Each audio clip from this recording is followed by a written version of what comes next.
السلام علیکم۔ بسم اللہ الرحمن الرحیم۔ مروان بن حکم جس کے باپ کو اور اس کو نبی صلی اللہ علیہ وآلہ وسلم نے ملعون قرار دیا، ان پر لعنت فرمائی اور ان کو مدینہ سے باہر نکال دیا تھا، مگر حضرت عثمان غنی رضی اللہ تعالی عنہ اپنے عہد خلافت میں ان دونوں باپ بیٹوں کو واپس مدینہ میں کیوں لے آئے اور مروان کو اپنا خاص منشی و مشیر مقرر کیا؟ محترم ساتھیو، سب سے پہلے تو یہ جاننا ضروری ہے کہ مروان اور اس کا باپ حکم بن عاص کون تھے اور حضرت عثمان غنی رضی اللہ تعالی عنہ کے ساتھ ان کا کیا رشتہ تھا، اور نبی کریم صلی اللہ علیہ وآلہ وسلم نے ان پر لعنت کیوں فرمائی اور ان کو مدینے سے نکال باہر کیوں کیا؟ محترم ساتھیو، حضرت عثمان غنی رضی اللہ تعالی عنہ بھی بنو امیہ سے ہی تعلق رکھتے تھے، اور مروان کا باپ حکم بن عاص حضرت عثمان غنی رضی اللہ تعالی عنہ کا سگا چچا تھا۔ حکم بن عاص نے فتح مکہ کے بعد اسلام قبول کیا۔ حضرت عثمان نے حکم کے بیٹے مروان کو اپنا سیکرٹری مقرر کیا تھا۔ حضرت عثمان کو اس پر بے حد اعتماد تھا، اس لیے مہر خلافت بھی اس کے سپرد کر رکھی تھی۔ جب آپ کے خلاف فسادیوں نے شورش پیدا کی تو حاکم مصر کے نام منسوب خطوں وغیرہ کی جعل سازی کی ذمہ داری بھی اس پر عائد کی جاتی ہے۔ شہادت عثمان کے بعد مدینہ چھوڑ کر بھاگ نکلا اور معاویہ بن ابو سفیان کے ساتھ جنگ جمل اور جنگ صفین میں حضرت علی رضی اللہ تعالی عنہ کے خلاف لڑا۔ حضرت طلحہ کی شہادت بھی اس کے ہاتھوں ہوئی، جو اسی کی فوج کے سربراہ تھے۔ امیر معاویہ کے برسر اقتدار آنے کے بعد اسے مدینہ کا گورنر مقرر کیا گیا۔ یزید کی موت کے وقت یہ مدینہ ہی میں مقیم تھا۔ جبیر ابن مطعم سے روایت ہے کہ ہم لوگ پیغمبر اسلام کی خدمت میں حاضر تھے کہ ادھر سے حکم یعنی مروان کا باپ گزرا۔ اسے دیکھ کر رسول اکرم صلی اللہ علیہ وآلہ وسلم نے فرمایا کہ اس کے سلب میں جو بچہ ہے اس سے میری امت عذاب اور پریشانی میں مبتلا ہوگی۔ اس روایت بارے ابن ابی حاتم کہتے ہیں کہ میں نے اپنے والد سے اس کے متعلق سوال کیا تو انہوں نے کہا کہ یہ روایت منکر ہے، لیکن عبداللہ ابن عباس رضی اللہ تعالی عنہ بھی اس حدیث کی روایت میں اپنی گواہی پیش کرتے ہیں کہ نبی کریم صلی اللہ علیہ وآلہ وسلم نے حکم بن عاص اور اس کی اولاد کو ملعون قرار دیا۔ مروان بن حکم اور اس کے باپ کو نبی صلی اللہ علیہ وآلہ وسلم نے مدینہ منورہ سے بے دخل کیوں کیا؟ اس کی وجوہات بتاتے ہوئے امام طبری اور ابن خلدون لکھتے ہیں کہ مروان کا باپ حکم بن عاص نبی کریم صلی اللہ علیہ وآلہ وسلم کی نقلیں اتارا کرتا تھا، اور آپ صلی اللہ علیہ وآلہ وسلم کے حجرے میں جب نبی صلی اللہ علیہ وآلہ وسلم اپنی ازواج مطہرات کے ساتھ خلوت فرما رہے ہوتے تو یہ آپ صلی اللہ علیہ وآلہ وسلم کے حجرے میں جھانکنے کی ناپاک جسارت کیا کرتا تھا۔ اللہ تعالیٰ نے وحی کے ذریعے نبی صلی اللہ علیہ وآلہ وسلم کو حکم بن عاص کی ان حرکتوں اور کرتوتوں کے بارے میں آگاہ کیا۔ نبی صلی اللہ علیہ وآلہ وسلم کو حکم دیا کہ اس کو مدینہ سے بے دخل کر دیا جائے۔ اس کے علاوہ ایک گھناؤنی حرکت جو یہ کرتا تھا، یہ نبی کریم صلی اللہ علیہ وآلہ وسلم اور صحابہ کرام کی راز و نیاز کی باتیں منافقین کے ساتھ جا کر کیا کرتا تھا اور اپنی اسلام دشمنی کا ثبوت دیتا تھا۔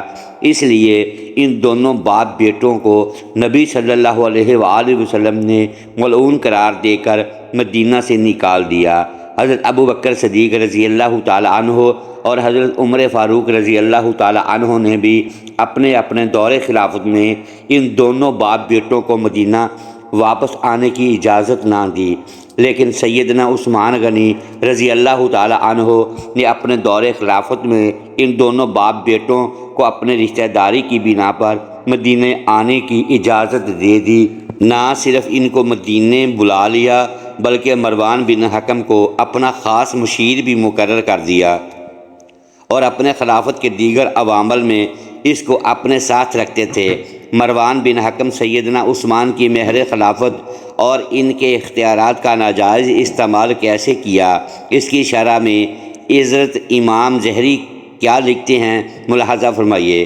ابن سرحہ نامی ایک صحابی جو کہ حضرت عثمان غنی رضی اللہ تعالی عنہ کے رضائی بھائی تھے، فتح مکہ سے پہلے ہی ایمان قبول کیا اور ہجرت کی، پھر شیطان کے بہکاوے میں آ کر مرتد ہو گیا اور مشرکین مکہ سے جا ملا۔ فتح مکہ کے دن عثمان غنی کی سفارش پر رسول اللہ صلی اللہ علیہ وآلہ وسلم نے ان کو امان دیا، پھر اس نے اسلام قبول کر لیا اور بہت پختہ مسلمان ہو رہا۔ اس کو عثمان غنی نے مصر کا گورنر نامزد کر کے مصر بھیج دیا تھا، لیکن اس کا کردار اور انتظامی امور میں کچھ کاہلی اور سستی تھی۔ مصر میں انصاف کا ترازو قائم کرنے میں سستی اور کاہلی کرتا تھا۔ اہل مصر نے ابن ابی سرح کی آ کر شکایتیں کی۔ حضرت عثمان نے ایک تحدید نامہ عبداللہ بن ابی سرح کو لکھا، مگر اس نے اس خط کو کوئی پرواہ نہ کی اور جن باتوں سے حضرت عثمان غنی نے منع کیا تھا انہیں کرنے لگا، اور جو اہل مصر حضرت عثمان غنی کے پاس شکایت لے کر آئے گا انہیں قتل قرار دیا جائے گا۔ ادھر حضرت عائشہ رضی اللہ تعالی عنہا کو خبر ہوئی تو آپ نے سیدنا عثمان کو کہلا بھیجا کہ اس صحاب محمد صلی اللہ علیہ وآلہ وسلم آپ سے ایسے شخص کے متعلق جس پر قتل کا الزام ہے کہ معزولی کے متعلق کہتے ہیں، مگر آپ کچھ پرواہ نہیں کرتے اور اس کے معزول کرنے سے انکار کرتے ہیں۔ تھوڑی دیر میں حضرت علی کرم اللہ وجہہ تشریف لائے اور آپ نے بھی کہا، آپ اس معاملے میں انصاف کیوں نہیں برتتے؟ حضرت عثمان رضی اللہ تعالی عنہ نے فرمایا کہ لوگ اپنے لیے خود ہی تجویز کر لیں۔ اس پر لوگوں نے محمد بن ابو بکر کا انتخاب کیا، چنانچہ آپ نے ان کی تقریر اور عبداللہ بن سرح کی معزولی کا فرمان تحریر کر دیا۔ یہ سارا قافلہ محمد بن ابو بکر کے ہمراہ مدینہ طیبہ سے ابھی تیسری ہی منزل پر تھا کہ ان کو ایک حبشی غلام جو اپنی سانڈنی کو اڑائے ہوئے تیزی کے ساتھ لیے جاتا تھا وہ ملا تو صحابی نے اس کو پکڑ لیا۔ اس نے کہا، میں امیر المومنین کا غلام ہوں اور عامل مصر کے پاس جاتا ہوں۔ یہ سن کر ایک شخص نے محمد بن ابی بکر کی طرف اشارہ کر کے کہا کہ عامل مصر تو یہ ہیں۔ اس نے کہا کہ میری منزل یہ نہیں بلکہ ابی سرح ہیں۔ اس کی تلاشی لی گئی تو اس کے مشکیزے سے ایک خط امیر المومنین کی طرف سے ابن ابی سرح کے نام کا نکلا۔ اس میں لکھا تھا کہ جس وقت تیرے پاس محمد اور فلاں فلاں شخص آئیں تو کسی ہیلے سے انہیں قتل کر دینا۔ اس خط کو پڑھ کر تمام آدمی دنگ رہ گئے اور مدینہ طیبہ لوٹنے کا مصمم ارادہ کر لیا۔ حضرت عثمان رضی اللہ تعالی عنہ نے فرمایا، میں خلیفہ کہتا ہوں کہ یہ خط میں نے نہیں لکھا اور نہ میں نے کسی کو لکھنے کا حکم دیا اور نہ مجھے اس کے متعلق کچھ معلوم ہے۔ اس کے بعد لوگوں نے پہچانا کہ یہ خط مروان کا لکھا تھا اور اس نے یہ خط سیدنا عثمان کے نام سے لکھا تھا۔ خدا جانے مروان نے کس وقتی فائدے کے حصول کے لیے یہ جعلی خط لکھا تھا، مگر اس خط نے مسلمانوں کو دشمنوں سے بھی زیادہ نقصان پہنچایا۔ کاش یہ خط نہ لکھا جاتا۔ اگر یہ خط نہ لکھا جاتا تو مسلمانوں کی تاریخ کی صورت کچھ اور ہی ہوتی۔ مسلمانوں کے مابین اگر اختلاف ہوتا بھی تو ایسا شدید نہ ہوتا جیسا اب ہے۔ مروان نے اس خط کے ذریعے اسلام کی پرسکون رواں دواں ندی میں ایسا پتھر مارا جو طوفان کی صورت اختیار کر گیا۔ نتیجے کے طور پر ایسا سوراخ ہوا جو اب شگاف کی صورت اختیار کر گیا ہے۔ اس خط کے اثرات نے مسلمانوں کے بڑھتے ہوئے قدم روک لیے۔ یہیں سے مسلمان گروہوں میں بٹتے نظر آتے ہیں، جس کی وجہ سے ان کی ترقی تنزلی میں تبدیل ہوتی نظر آتی ہے۔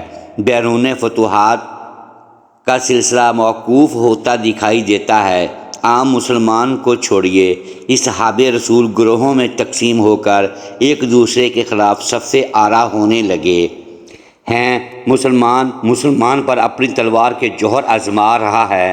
اندرونی ٹوٹ پھوٹ کی وجہ سے مسلمان کمزور ہوتے جا رہے ہیں۔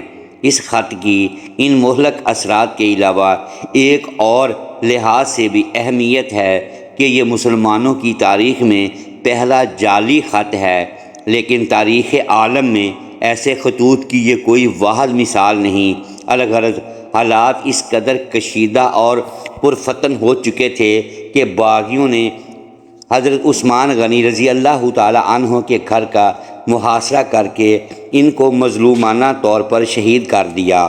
شہادت عثمان کے بعد مدینہ چھوڑ کر بھاگ نکلا اور معاویہ بن ابو سفیان کے ساتھ جنگ جمل اور جنگ صفین میں حضرت علی رضی اللہ تعالی عنہ کے خلاف لڑا۔ حضرت طلحہ کی شہادت بھی اس کے ہاتھوں ہوئی، جو اس کی فوج کے سربراہ تھے۔ امیر معاویہ کے برسر اقتدار آنے کے بعد اسے مدینہ کا گورنر مقرر کیا گیا۔ یزید کی موت کے وقت یہ مدینہ ہی میں مقیم تھا۔ حضرت علی رضی اللہ تعالی عنہ کو خلافت منتقل ہونے کے بعد سن 35 ہجری میں مروان بن حکم نے ایمان کی بیعت کی اور پھر مدینہ سے مکہ جا کر حضرت عائشہ رضی اللہ تعالی عنہا سے ملحق ہو گیا۔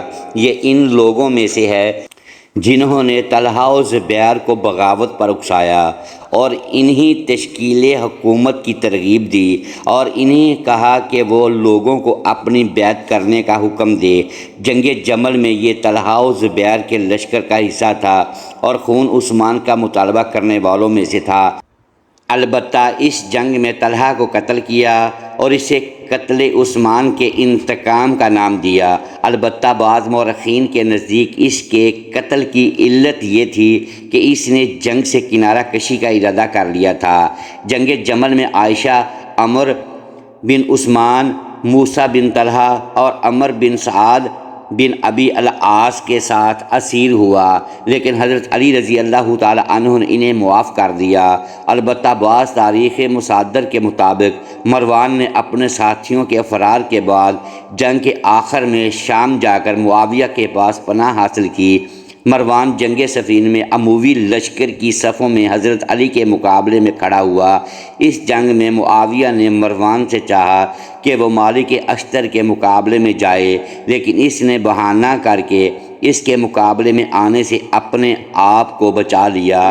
ایک قول کے مطابق جنگ صفین کے بعد امام نے اسے امان دی اور اس نے حضرت علی رضی اللہ تعالی عنہ کی بیعت کرنے کے بعد مدینہ واپس آ کر دوبارہ یہیں ساکن ہو گیا۔ محترم ساتھیو، امید کرتے ہیں آج کی یہ ویڈیو آپ کو پسند آئی ہوگی۔ ناظرین گرامی، اگر اس ویڈیو میں دانستہ یا دیدہ دانستہ الفاظ کی ادائیگی ہم درست نہیں کر پائے تو آپ سے معذرت خواہ ہیں اور اللہ کے حضور معافی کے طلبگار ہیں۔ پیارے دوستو، ویڈیو کو لائک، شیئر اور اپنے اس چینل کو سبسکرائب کر لیں اور بیل آئیکن پریس کر دیں تاکہ ہماری حوصلہ افزائی ہوتی رہے۔ شکریہ، اللہ حافظ۔